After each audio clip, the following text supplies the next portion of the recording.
नमस्कार, सुस्वागतम, वेलकम। मैं निधि माली आपके अपने इस सोशल मीडिया परिवार में आप सभी का स्वागत करती हूँ। आज मैं आपके सामने सिंह राशि वालों का मार्च महीने का मासिक राशिफल लेकर उपस्थित हुई हूँ। और ये महीना व्रत और त्योहारों के हिसाब से बहुत इंपॉर्टेंट है, क्योंकि इस माह में बड़े बड़े व्रत और त्यौहार आ रहे हैं। सबसे पहले तो होलाष्टक प्रारंभ होने वाला है 6 मार्च से, और जब से होलाष्टक प्रारंभ होता है तब से शुभ और मांगलिक कार्यक्रमों पर रोक लग जाती है। महिला दिवस यानी वुमेन्स डे मनाया जाएगा 8 मार्च को। तो सभी महिलाओं को वुमेन्स डे की हार्दिक शुभकामनाएं। आंवला एकादशी का व्रत किया जाएगा 10 मार्च को। होलिका दहन का पर्व मनाया जाएगा 13 मार्च को। रंगों की होली 14 मार्च को खेली जाएगी। शीतलाष्टमी का पर्व 22 मार्च को आ रहा है। वहीं चैत्र नवरात्रे प्रारंभ होने जा रहे हैं 30 मार्च से। इस दिन से हमारे भारतीय नव वर्ष की शुरुआत हो जाती है और विक्रम संवत 2082 प्रारंभ हो जाएगा। तो आप सभी को भारतीय नव वर्ष की भी हार्दिक शुभकामनाएं। 31 मार्च को चेती चंद का पर्व बड़ी धूमधाम से मनाया जाएगा। तो ये है कुछ विशेष व्रत और त्योहार जो कि इस माह को बहुत ही विशेष बना रहे हैं। परंतु ग्रह गोचर की स्थिति के हिसाब से भी ये माह बहुत इंपॉर्टेंट और विशेष रहने वाला है, क्योंकि इस माह में साल का सबसे बड़ा राशि परिवर्तन होने जा रहा है। और ऐसे ग्रह का राशि परिवर्तन होने वाला है जो कि है न्यायाधीश, कर्म फलदाता जिसे हम कहते हैं। जी हाँ, मैं शनि की बात कर रही हूँ। और आप सभी जानते हैं कि सबसे लंबे समय तक गोचर में यानी 2.5 वर्ष तक एक राशि में शनि बैठे रहते हैं और उसके बाद वे राशि परिवर्तन करते हैं। तो इस माह में 29 मार्च को शनि भी राशि परिवर्तन करेंगे, इसीलिए ये महीना बहुत इंपॉर्टेंट हो गया। और शनि के राशि परिवर्तन के वीडियोस ऑलरेडी मैंने अपने इस चैनल पर अपलोड कर दिए हैं। अगर आप अपनी राशि के अनुसार शनि की राशि परिवर्तन के वीडियो जानकर अब उस हिसाब से अपने जीवन में आगे बढ़ना चाहते हैं, आप जानना चाहते हैं कि शनि के इस राशि परिवर्तन का प्रभाव आपकी राशि पर क्या रहेगा, तो डिस्क्रिप्शन में उसके लिंक दे दिए, वहां जाकर आप शनि से संबंधित वीडियो का लाभ प्राप्त कर सकते हैं। अन्य ग्रहों की बात करें तो सूर्य की बात करते हैं। अति शत्रु राशि कुंभ में विराजमान है और 14 मार्च को अपनी अति मित्र राशि मीन में प्रवेश कर जाएंगे। बुध ग्रह इस पूरे माह अपनी नीच की राशि मीन में विराजमान रहेंगे। वहीं मंगल इस पूरे माह अपनी अति शत्रु राशि मिथुन में विराजमान रहेंगे। गुरु ग्रह इस पूरे माह अपनी सम राशि वृषभ में विराजमान रहेंगे। वहीं शुक्र इस पूरे माह अपनी उच्च की राशि मीन में विराजमान रहेंगे। शनि जिसकी मैं अभी बात कर रही थी उसका राशि परिवर्तन होगा 29 मार्च को। वर्तमान में शनि अपनी मूल त्रिकोण की राशि कुंभ में विराजमान है और स्वग्रही हो रखे हैं और 29 मार्च को अपनी मित्र राशि मीन में प्रवेश कर जाएंगे। वहीं राहु और केतु अपनी सम राशियां मीन और कन्या में विराजमान रहने वाले हैं। तो ये हुई इस माह की ग्रह गोचर की स्थिति। अब बिना कोई देर किए हुए आगे बढ़ते हैं और शुरू करते हैं सिंह राशि वालों का मार्च महीने का मासिक राशिफल। सबसे पहले मैं आपको बता दूं कि ये जो मैं आपको राशिफल दे रही हूँ ये चंद्र गणनाओं पर आधारित है और आप इसे अपनी राशि और लग्न दोनों के हिसाब से देख सकते हैं। तो सबसे पहले आपके राशि स्वामी की बात करते हैं जो कि है सूर्य। सूर्य की अगर मैं बात करूं तो 14 मार्च तक अपने से सप्तम यानी आपके 7th हाउस में बैठेंगे और उसके बाद आपके 8th हाउस में चले जाएंगे, अपने से अष्टम चले जाएंगे, क्योंकि आपके राशि स्वामी यानी लग्नेश है।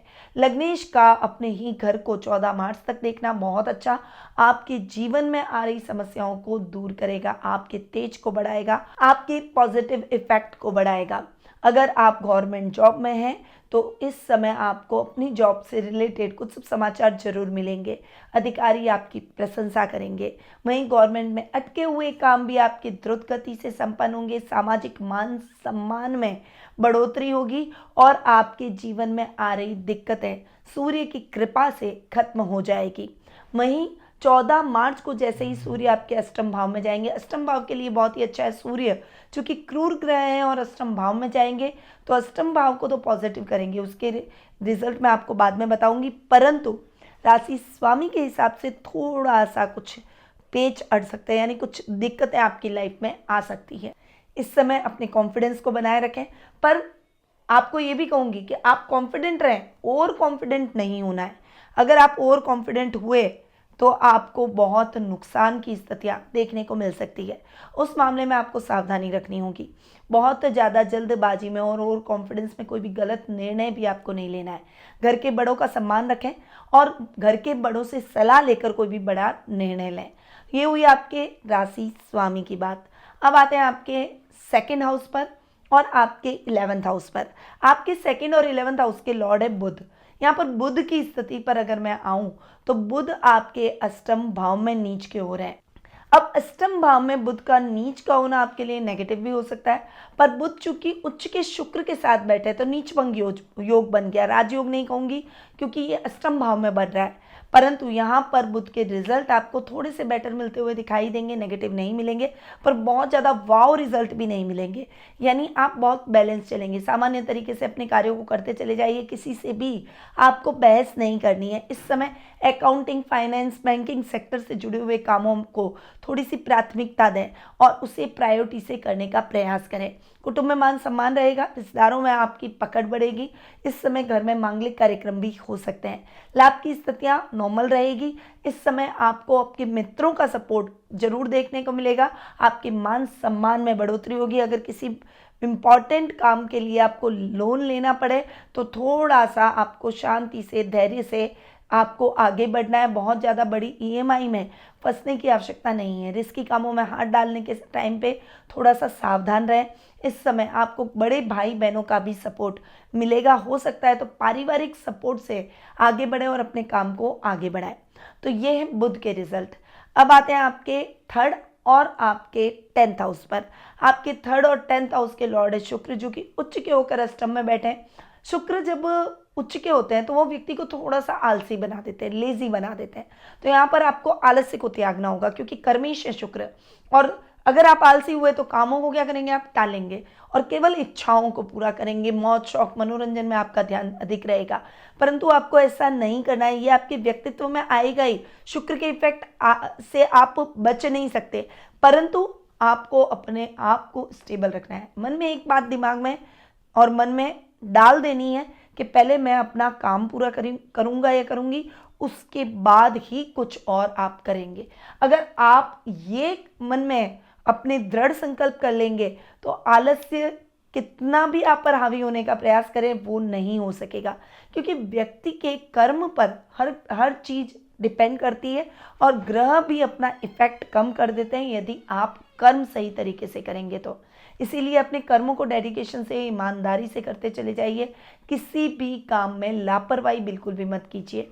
आप इस समय अपने बॉस, अधिकारियों के दिए हुए कार्यों को अगर सही समय पर करेंगे तो उसका रिवॉर्ड भी आपको मिलेगा। प्रमोशन, इंक्रीमेंट के योग बनेंगे। छोटे भाई बहनों का सपोर्ट मिलेगा। फाइनेंशियली आप बहुत ज़्यादा स्टेबल नजर आएंगे। वहीं अगर आप आर्ट जैसे फील्ड से जुड़े हुए हैं, चाहे ग्लैमर वर्ल्ड हो, चाहे मॉडलिंग कर रहे हैं, डांसिंग कर रहे हैं, एक्टिंग कर रहे हैं या पेंटिंग कर रहे हैं, किसी भी तरह का आर्ट आपके अंदर है और उस आर्ट से आप अर्निंग करते हैं, तो ये टाइम पीरियड आपकी प्रसिद्धि को, नेम, फेम, पैसे को बढ़ाएगा, आपकी सक्सेस को बढ़ाता हुआ दिखाई देगा। अब आते हैं आपके 4th और 9th हाउस पर। आपके 4th और 9th हाउस के लॉर्ड है मंगल। यहाँ पर मंगल की बात करूँ तो वो लाभ भाव में बैठे, पूरे महीने लाभ भाव में ही बैठने वाले हैं। मैन्युफैक्चरर्स के लिए ये समय शानदार रहेगा। इस समय अगर आप कोई बड़ी मशीनरी का काम किए हुए हैं या कोई बड़ी फैक्ट्री लेकर बैठे हैं, मैन्युफैक्चरिंग का आपका काम है, तो डेफिनेटली ये समय आपको बहुत अच्छी अपॉर्चुनिटीज़ देगा। लाभ भी बहुत अच्छे मिलेंगे, ऑर्डर्स भी बहुत बड़े मिलेंगे। इवन आप फाइनेंशियली बहुत ज़्यादा स्ट्रगल खत्म कर देंगे अपने जीवन से। नई ज़मीन खरीद सकते हैं, उसके बहुत अच्छे अवसर मिलेंगे। नए मकान की खरीदारी, नए वाहन की खरीदारी के योग बनेंगे। भाग्य आपका साथ देगा। अगर आप कोई बड़ी इंडस्ट्री में आप अपना पैसा अटकाना चाहते हैं, शेयर्स लेना चाहते हैं, ट्रेडिंग करना चाहते हैं, तो उसमें आप जाएं और लॉन्ग टर्म इन्वेस्टमेंट करें, उससे आपको ज़्यादा बेनिफिट है। वहीं आध्यात्मिक कार्यों में भी आपका मन अधिक लगेगा और समाज सेवा जैसे कार्यों से आप अपनी पॉजिटिविटी और प्रतिष्ठा को बढ़ाएंगे। अब आते हैं आपके 5th और आपके 8th हाउस पर। आपके 5th और 8th हाउस के लॉर्ड है गुरु। यहाँ पर गुरु की स्थिति की बात करें तो वो आपके 10th हाउस में बैठे हैं और 10th हाउस में गुरु के रिजल्ट सबसे बेस्ट मिलते हैं। गुरु आपको ऑलरेडी बहुत अच्छे रिजल्ट दे रहे हैं। यहाँ पर शुक्र बुध का नीच भंग योग भी बन रहा है। राहु 8th हाउस में बैठे यात्राएं जरूर करवाते हैं, परंतु आप जो भी यात्राएं करेंगे वो उद्देश्यपूर्ण रहेगी। परंतु इस समय आपके गुप्त शत्रु समाप्त हो जाएंगे। आप अगर खुद खड़े रहकर जो भी कार्य करेंगे या खुद की देखरेख में करवाएंगे, उसमें डेफिनेटली विशेष लाभ भी मिलेगा। अचानक धन लाभ के योग बनेंगे। ससुराल वालों से बहुत अच्छा सपोर्ट मिलेगा। करियर को लेकर जो भी टेंशन चल रही थी वो समाप्त हो जाएगी। बहुत सपोर्टिव आपके बॉस रहेंगे। करियर को लेकर आपको ऑप्शन बहुत सारे मिलेंगे। संतान की तरफ से शुभ समाचार मिलेंगे और संतान के द्वारा किए गए कार्यों पर आप प्राउड फील करेंगे। इवन अगर आपके साथ बिजनेस में वो है तो उसकी वजह से आपको बहुत अच्छा लाभ भी मिलेगा, प्रॉफिट भी बढ़ेगा। तो गुरु के रिजल्ट आपको बेहतरीन मिलने वाले हैं। अब आते हैं आपके 6th और 7th हाउस पर, जिसके लॉर्ड है शनि, और शनि 29 मार्च तक आपके 7th हाउस में अपनी मूल त्रिकोण की राशि में सच नामक महापुरुष योग बना रहे हैं। यानी लगभग ये पूरा महीना शनि आपके 7th हाउस में ही रहने वाला है। 29 मार्च को शनि राशि परिवर्तन कर आपके 8th हाउस में गुरु के घर में आ जाएंगे। और शनि की राशि परिवर्तन के वीडियो मैं ऑलरेडी अलग से आपको दे चुकी हूँ। अगर डिटेल में आप जानना चाहते हैं तो आप उन वीडियो को जरूर जाकर देखें। और शनि लगभग पूरे माह आपके 7th हाउस में बैठने वाले हैं, इसीलिए इस समय आपका प्रभावशाली व्यक्तित्व रहेगा। गलत आदतें छूट जाएगी, गलत कर्म से आप बच जाएंगे, फाइनेंशियली एकदम फिट रहेंगे, कर्ज की स्थितियां मुक्त हो जाएगी, शत्रु शांत हो जाएंगे, जीवन साथी का पूरा सपोर्ट मिलेगा, उनसे फाइनेंशियली आपको बहुत अच्छा लाभ मिलेगा। पर शनि जब गोचर करते हैं आपको सावधानी क्या रखनी है, ड्राइव करते समय कोई इंजरी हो सकती है, कोई सर्जरी हो सकती है, तो इस समय आपको उस मामले में केयरफुल होकर रहना पड़ेगा। तो ये है सिंह राशि वालों का मार्च महीने का मासिक राशिफल।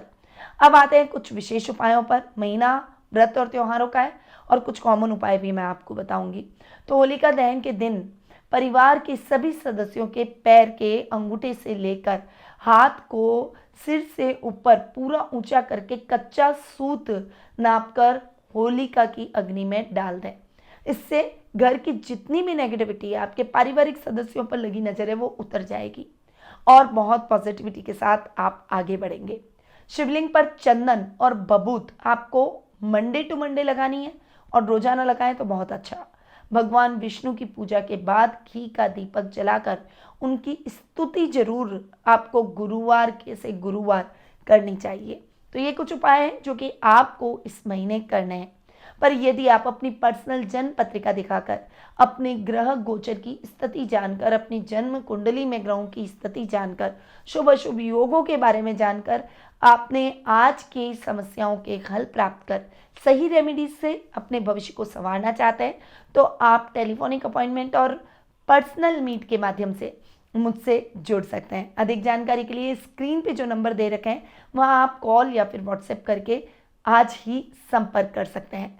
अब मैं अपनी वाणी को यहीं विराम देती हूँ। स्वस्थ रहिए, व्यस्त रहिए, मस्त रहिए और हमेशा मुस्कुराते रहिए। जय श्री राधे कृष्णा। गुरुमां निधि श्रीमाली एक प्रसिद्ध ज्योतिषाचार्य हैं। उनके जोधपुर स्थित ज्योतिष संस्थान में महामृत्युंजय, काल सर्प दोष, मां बगलामुखी, विवाह बाधा निवारण पूजा एवं अन्य सभी प्रकार की पूजाएं संस्थान के विद्वान पंडितों द्वारा पूर्ण विधि विधान एवं शास्त्रोक्त रीति से संपन्न करवाई जाती है। अतः आज ही अपनी पूजा बुक करवाने हेतु इन नंबरों पर संपर्क करें 8955658362।